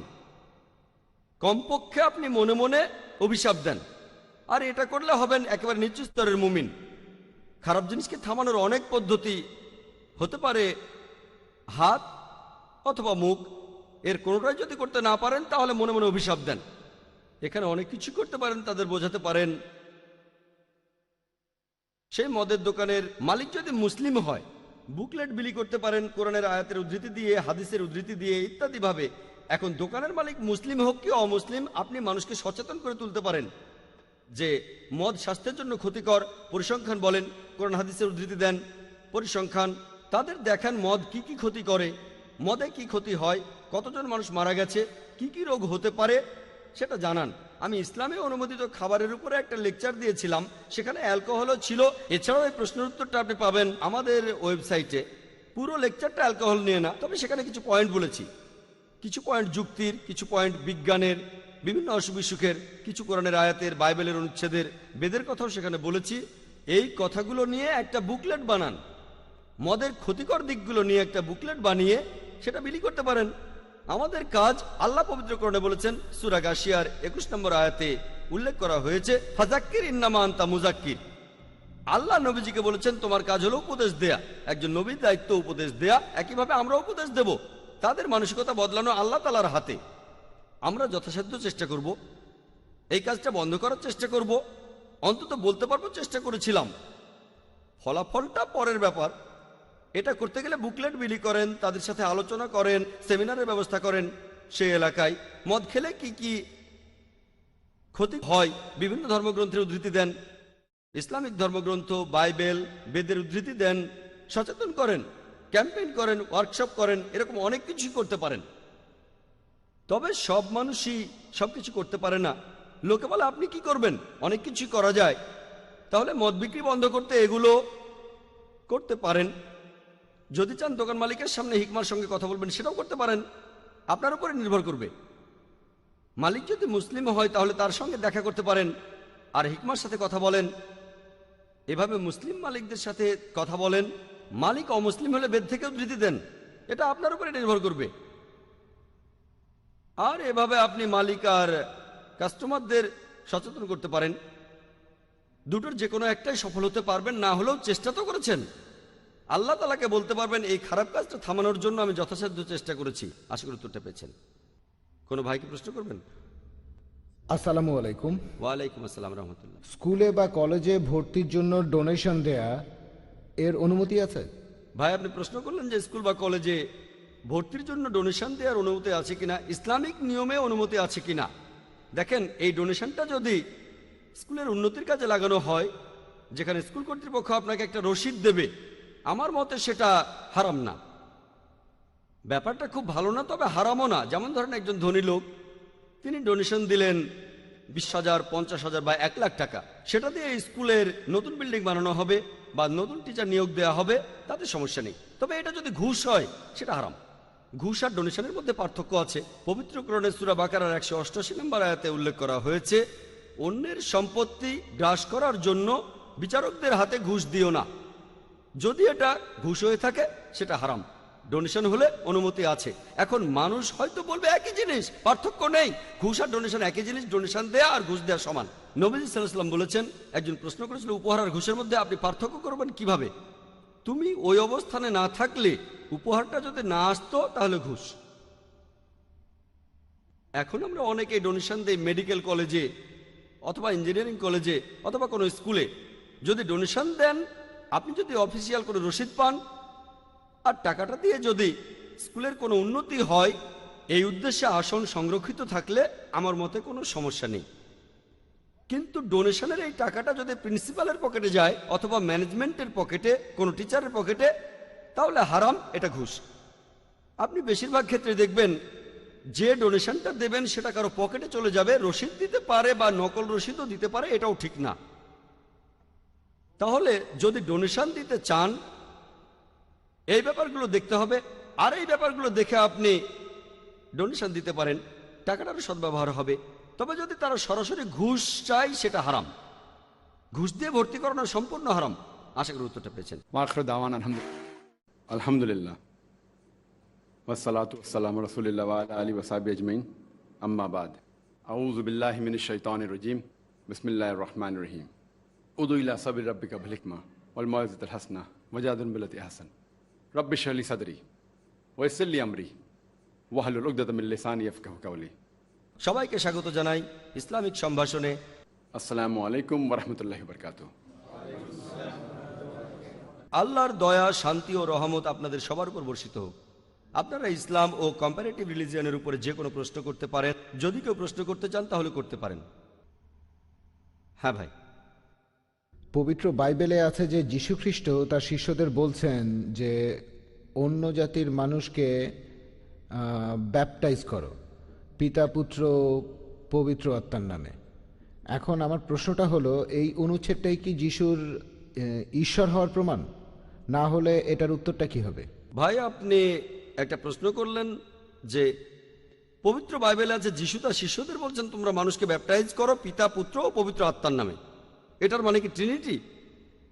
আমার মন্তব্য কি, এটা কমপ্লিট ট্রিনিটি না। বাইবেলের ট্রিনিটির ধারণার কাছাকাছি অনুচ্ছেদ আছে ফার্স্ট এপিস্টল অফ জনে 5 নম্বর অধ্যায় 7 অনুচ্ছেদ বলছে স্বর্গে তিনজন সব হিসাব রাখেন, পিতা পুত্র এবং পবিত্র আত্মা, আর এরা তিনজন এক। যদি এক হয় তাহলে ট্রিনিটি। যদি আমি বলি যে তিনজন লোক আছে, এটা ট্রিনিটি না। তিনজন এক হলে সেটা ট্রিনিটি হবে।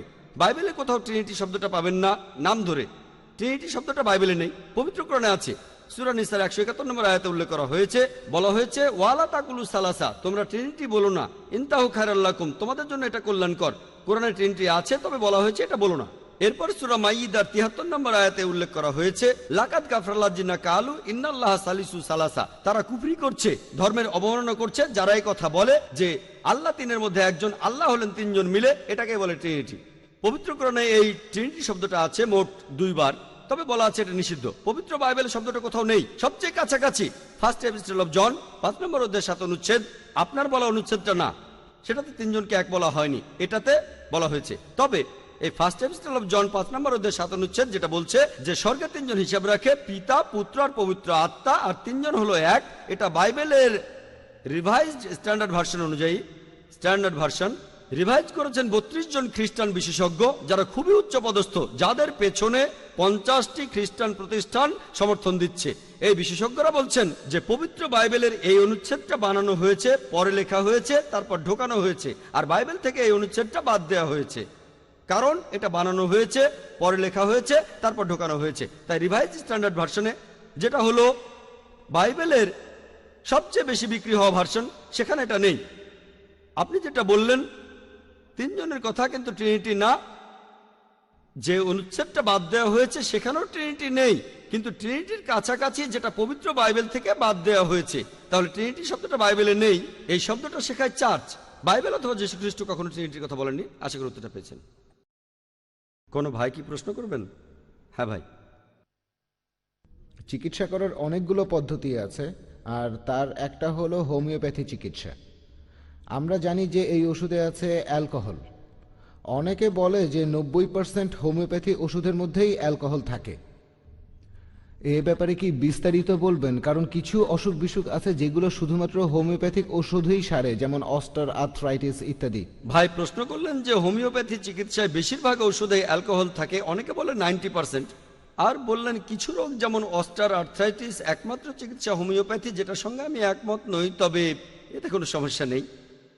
এখন হোমিওপ্যাথি ওষুধ খেতে পারবো কি না, সাধারণ নিয়ম হিসেবে অ্যালকোহল নিষিদ্ধ। যদি এটাই একমাত্র ওষুধ যেটা আপনার জীবন বাঁচাবে, জীবন বিপন্ন হলে অনুমতি আছে। আপনি জিজ্ঞাসা করলে বলবো হ্যাঁ বেশিরভাগ হোমিওপ্যাথিক ওষুধে অ্যালকোহল থাকে, তাই যদি বাদ দিতে পারেন তাহলে বলবো বাদ দেন, অন্য কোনোভাবে চিকিৎসা করেন যেটাতে কোনো অ্যালকোহল নেই। হোমিওপ্যাথি বেশিরভাগ ওষুধে আছে, তাই সাধারণ নিয়মে চিকিৎসাটা নেব না, এটাই সাধারণ নিয়ম। অনেকেই হয়তো অ্যালোপ্যাথির চাইতে হোমিওপ্যাথিতে উপকার পাবেন। বলছি না হোমিওপ্যাথি সেরা, তবে অনেকে হয়তো হোমিওপ্যাথিতে ভালো ফল পেতে পারেন। কেউ সব নিয়মে চিকিৎসা করে তারপর হোমিওপ্যাথিতে আসলো, আর শেষ উপায় হিসেবে এই চিকিৎসা নেই, কোনো সমস্যা নেই। তবে আপনি বললেন কিছু রোগ হোমিওপ্যাথি ছাড়া সারে না, আমি একমত নই। কিছু মানুষ হোমিওপ্যাথিতে উপকার পেয়েছে, পাননি সেটা বলছি না, হোমিওপ্যাথিতে অনেক মানুষ উপকার পেয়েছেন, তবে অন্য পদ্ধতিতেও পাবেন। আর লোকজন বলে এই ডাক্তার সেরা, এই ট্রিটমেন্ট সেরা, তাহলে এমনিতে আপনি অ্যালকোহল মেশানো ওষুধ খাবেন না। তবে যদি হোমিওপ্যাথি একমাত্র চিকিৎসা হয়, একমাত্র ট্রিটমেন্ট, অন্য পদ্ধতিতে যদি ট্রিটমেন্ট থাকে যেটাতে অ্যালকোহল নেই, আগে সেটা দেখেন। হোমিওপ্যাথি হলো শেষ ভরসা, প্রথমেই যাবেন না। অন্য চিকিৎসায় কাজ না হলে তারপর হোমিওপ্যাথি চিকিৎসা নিয়ে দেখতে পারেন, সমস্যা নেই। আশা করি উত্তরটা পেয়েছেন। হ্যাঁ ভাই বলেন। জাকির ভাই, আমার প্রশ্নটা বায়াত সম্পর্কে। বায়াতের গুরুত্ব কতখানি, আর এটা কি এখনকার দিনে প্রযোজ্য, যেখানে খিলাফত বলে কিছুই নেই? ভাই প্রশ্ন করলেন যে বায়াতের গুরুত্ব কতখানি। বায়াত মানে আনুগত্য প্রকাশ করা। এটা কোরআনের সূরা মুমতাহিনায় আছে। এখানে 12 নম্বর আয়াতে বলা হয়েছে, হে নবী, যখন মুমিন নারীরা তোমার কাছে এসে বায়াত করে, সূরা মুমতাহিনার 12 নম্বর আয়াতে উল্লেখ করা হয়েছে, এটাই হলো বায়াত। তাহলে আমরা দেখতে পাচ্ছি যে ইসলাম ধর্মে যদি কোনো খিলাফত থাকে যারা উচিত কাজ করে, আর প্রত্যেক মুসলিমেরই বায়াত করা উচিত কোনো খলিফার কাছে। যদি খিলাফত থাকে, খলিফাকে মেনে চলবেন, সব নিয়ম কানুন মেনে চলবেন। তবে দুর্ভাগ্যের কথা, এখন কোনো খিলাফতই নেই।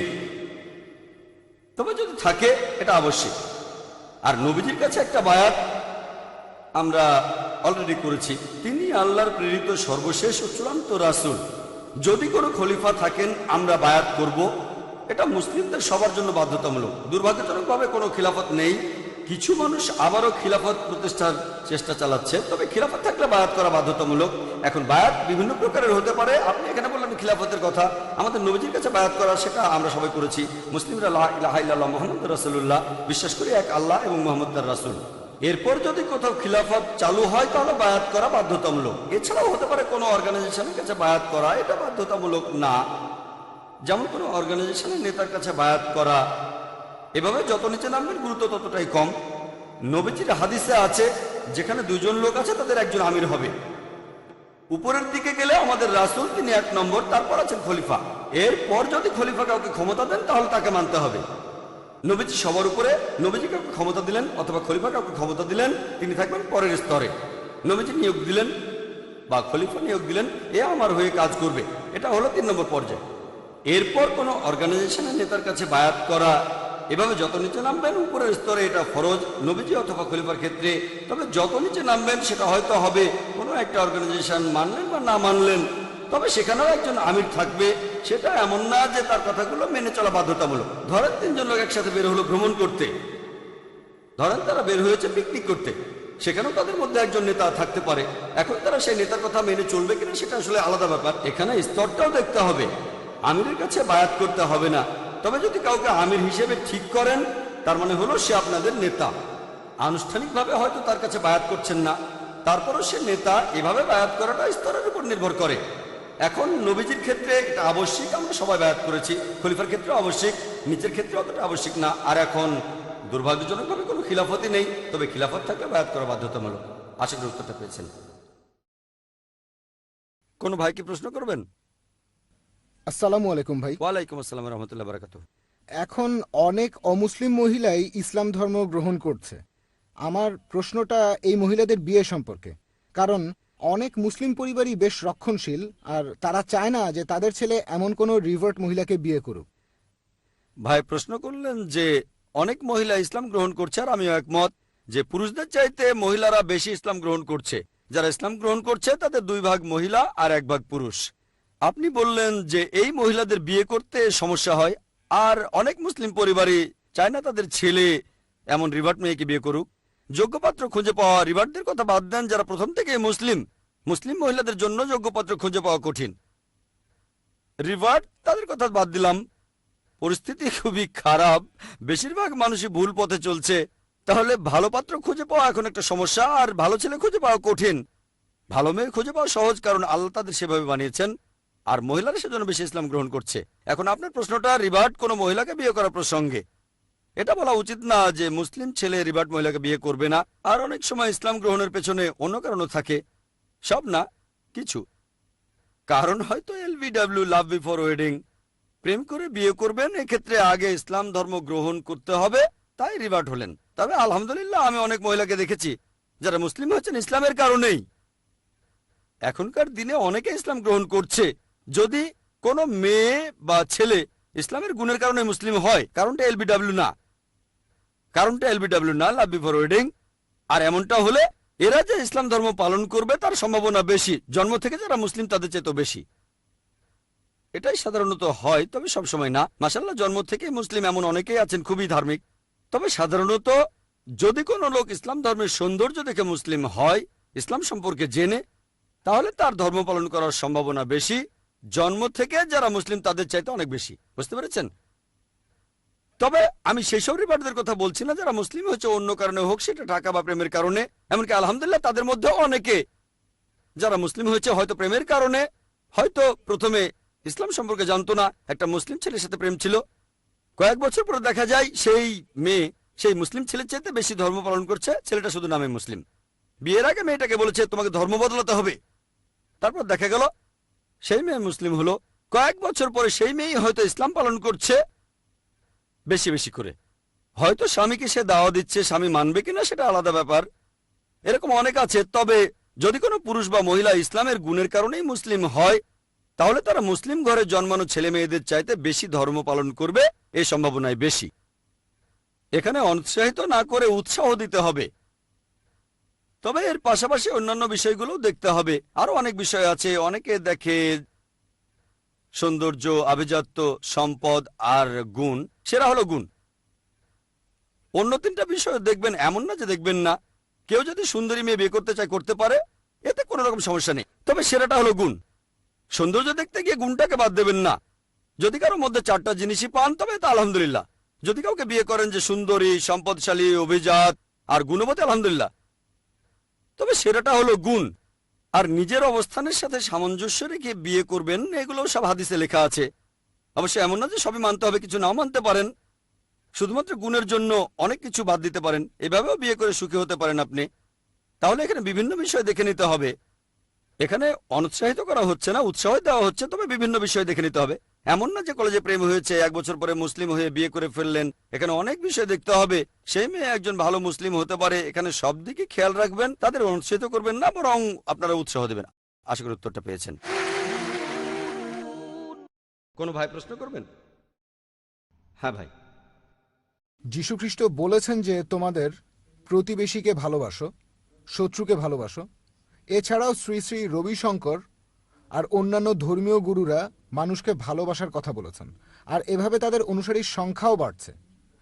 এখন আমাদের নবীজি সাল্লাল্লাহু আলাইহি সাল্লাম তিনি কিভাবে এই ভালোবাসার কথা প্রচার করেছেন? ভাই খুব সুন্দর প্রশ্ন করেছেন। যে যিশু বলেছেন তোমাদের প্রতিবেশীকে ভালোবাসো, শ্রী শ্রী রবিশঙ্কর বলেছেন তোমাদের প্রতিবেশীকে ভালোবাসো, তাদের অনুসারীও বাড়ছে। আমাদের নবীজি সাল্লাল্লাহু আলাইহি সাল্লাম তিনি কিভাবে এই ভালোবাসার কথা বলেছেন? আপনারা দেখবেন যে আমাদের নবীজির কথা বেশিরভাগ লোক মেনে চলে। সংখ্যার দিক থেকে খ্রিস্টানরা অনেক বেশি, তবে ধর্ম পালন করার কথা বললে মুসলিমরা সংখ্যায় অনেক বেশি। মুসলিমরা সংখ্যায় 130 কোটি আর খ্রিস্টানরা প্রায় 200 কোটি। কিন্তু ধর্ম পালন করার দিক থেকে খ্রিস্টানদের তুলনায় অনেক বেশি মুসলিম তাদের ধর্ম পালন করে থাকে। তাহলে ধর্ম পালনের দিক থেকে ইসলাম 1 নম্বর। আপনি প্রশ্ন করলেন যে যীশু খ্রিস্ট বলেছেন প্রতিবেশীকে ভালোবাসো, আমিও একমত। আর শ্রী শ্রী রবিশঙ্করও বলেছেন, মুহাম্মদ সাল্লাল্লাহু আলাইহি সাল্লাম এটা বলার পাশাপাশি দেখিয়ে দিয়েছেন কিভাবে সেটা অর্জন করতে হবে।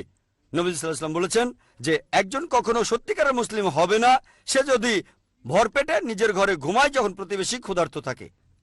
এক সাহাবী বললেন, আমার প্রতিবেশী কারা? নবীজি বললেন, আশেপাশের 40 ঘর তোমার প্রতিবেশী।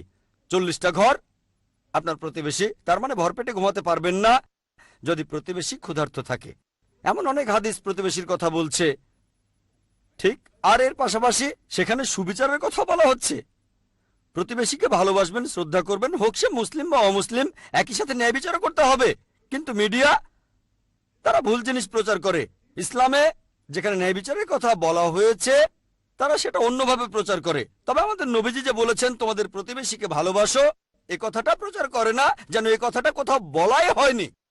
পবিত্র কোরআনে সূরা মাউন, ঠিক এখানে আছে, দুর্ভোগ তাদের যারা প্রতিবেশীকে সাহায্য দানে বিরত থাকে।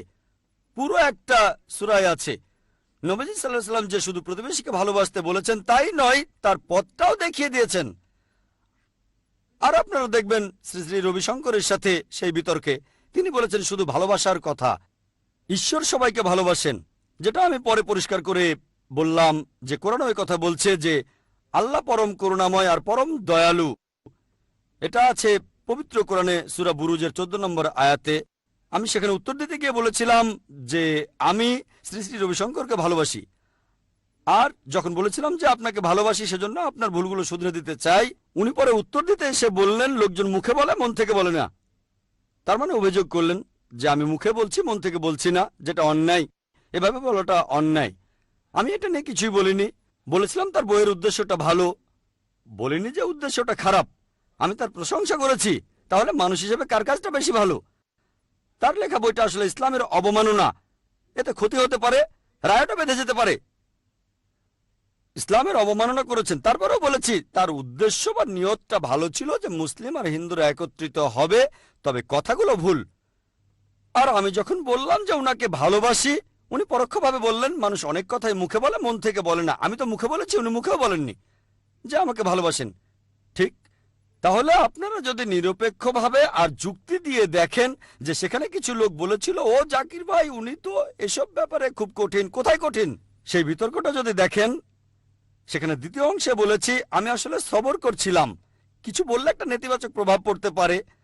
যারা আমাকে চেনে তারা বলেছিল জাকির ভাই এই কথার উত্তর দিলেন না কেন, কিছু বললেন না কেন? আমি বলেছিলাম সবর করছিলাম।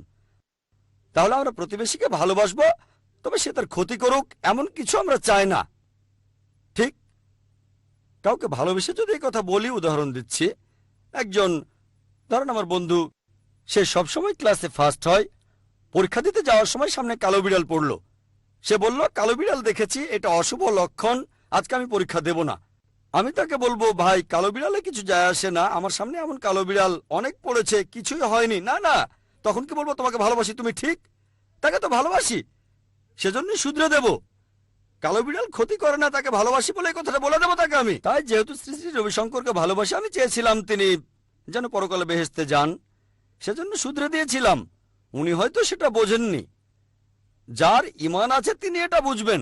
যেহেতু তাকে ভালোবাসি সেজন্য উদাহরণটা দিয়েছিলাম যে যদি কেউ 10 তলা থেকে লাফ দিতে চায়, আমি বারণ করছি কিন্তু সে লাফ দিতে চায়, আমার হয়তো তখন তাকে বকাঝকা করতে হবে, হয়তো সে রেগে যাবে, দরকার হলে থাপ্পড়ও মারবো, যেহেতু তাকে ভালোবাসি।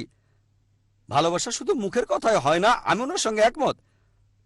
তবে উনি শুধু মুখেই বলেছেন, এছাড়াও কিছু সমাজসেবা করেছেন ভালো, সেগুলো ভালো কাজ। ইসলাম বলছে ইহকাল গুরুত্বপূর্ণ, তবে আখিরাতের গুরুত্ব বেশি। আমাদের নবীজি বলেছেন বাস্তবসম্মত ভালোবাসার কথা, তাই যাকাত দেয়া আমাদের ফরজ,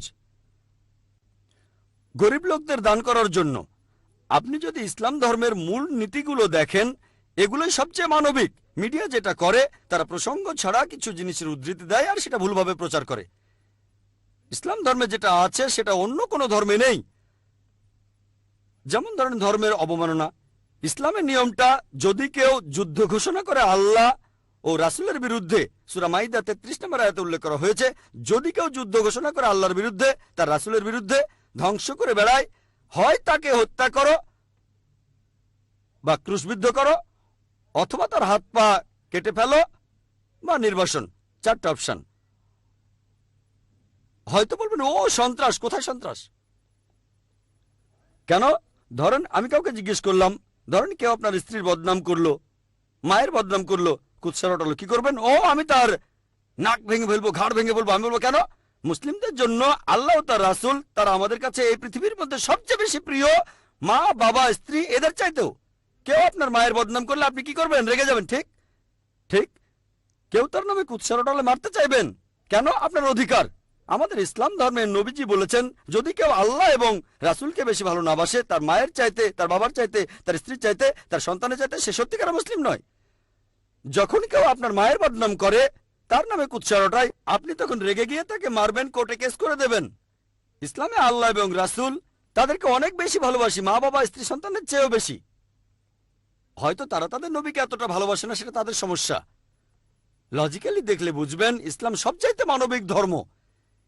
ইসলাম ভালোবাসার কথা বলে, শুধু তাদের ভালোবাসি না যারা চুরি করে, যার চুরি গেছে আমরা তাকেও ভালোবাসি। আমি সেখানে একটা উদাহরণ দিয়েছিলাম, যে চুরি করেছে সে যদি আসলেই গরিব আর ক্ষুধার্ত হয়, সেজন্য সরকার দায়ী, কিন্তু বিলাসিতার জন্য চুরি করলে তার শাস্তি হওয়া উচিত। এখানে উত্তর দেওয়াটাও গুরুত্বপূর্ণ। আমরা মুসলিমরা আসলে টেবিলটা উল্টে দিতে জানি না। যদি আমরা যুক্তি আর প্রসঙ্গ দেখিয়ে তাদের অভিযোগের উত্তরটা দিতে পারি, ইনশাল্লাহ সবাই তাহলে বলবে ইসলামই শ্রেষ্ঠ ধর্ম। ইসলাম ভালোবাসার কথা বলে, ভালোবাসা ন্যায়ের কথা বলে, সব মানুষের জন্য, নির্দিষ্ট কোনো গোত্রের জন্য না। আশা করি উত্তরটা পেয়েছেন। হ্যাঁ ভাই। একবার একটা জুতোর মডেলে আরবি আয়াত বিসমিল্লাহির রহমানুর রহিম লেখা হলো, মুসলিমরা সবাই স্ট্রাইক করলো, এসব ঘটনা এখনো ঘটছে, সবাই আমাদের সাথে খেলছে। প্রথম প্রশ্ন। দ্বিতীয়টা হলো, এভাবে স্ট্রাইক করা বা হরতাল ডাকা ইসলামের ব্যাপারে কি বলে? কারণ এখানে অনেকেই ক্ষতিগ্রস্ত হচ্ছে যারা সরাসরি জড়িত নয়। যে দোকানে পাথর মারা হয়েছে তারাও হয়তো সরাসরি এর সাথে জড়িত নয়। ইসলাম ধর্ম এ ব্যাপারে কি বলছে? ভাই, আপনি প্রশ্ন করলেন আর এটার উত্তর আমি আগেই দিয়েছি। আমি একটা জেনারেল উত্তর দিয়েছি। সেই উত্তরটার মধ্যে সবকিছুই পড়ে, সালমান রুশদি, তাসলিমা নাসরিন আর আমেরিকা সবকিছু। আমার উত্তরটা ছিল সামগ্রিক। তারপরে ডেনমার্কের ছাপানো সেই কার্টুনগুলো নিয়েও আমি বলেছিলাম। সেখানে বলেছিলাম যে 6 নম্বর ছিল ভায়োলেন্স। এই ভায়োলেন্সের ব্যাপারে তখন আমি বলেছিলাম ফ্ল্যাগ পুড়িয়ে দিলেন, লোকে আপত্তি করতে পারে, তবে এটাকে হারাম বলবে না। অথবা ঢিল মেরে জানালার কাঁচ ভাঙলেন, সেই দেশের এম্বাসির জানালা যেটা অন্যায় করেছে, তবে অন্য কারো দোকানে আগুন ধরানোকে হারাম বলবো। অবশ্য যদি সেই ব্যাপারটার সাথে জড়িত কেউ, একেবারে সরাসরি জড়িত এমন কাউকে ধরতে পারেন, তাহলে ব্যাপারটা আলাদা। আপনি সেই দেশের কোন নাগরিককে কিডন্যাপ করে অত্যাচার করতে পারেন না, এটা হারাম।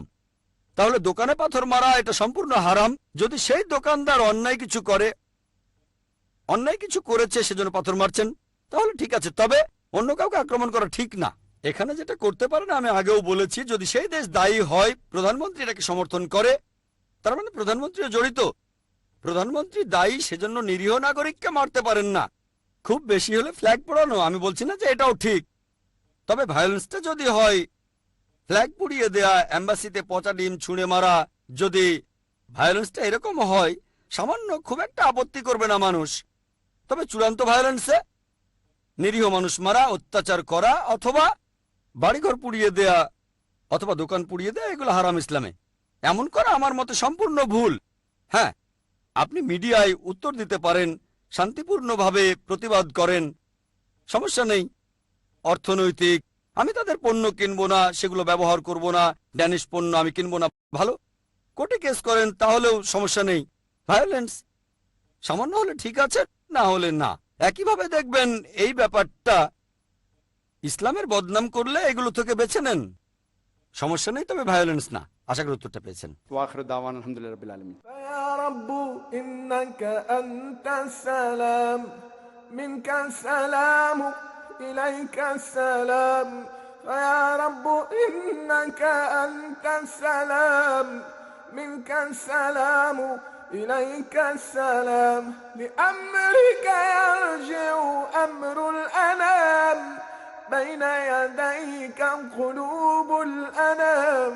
لأمرك يرجع أمر الأنام بين يديك قلوب الأنام.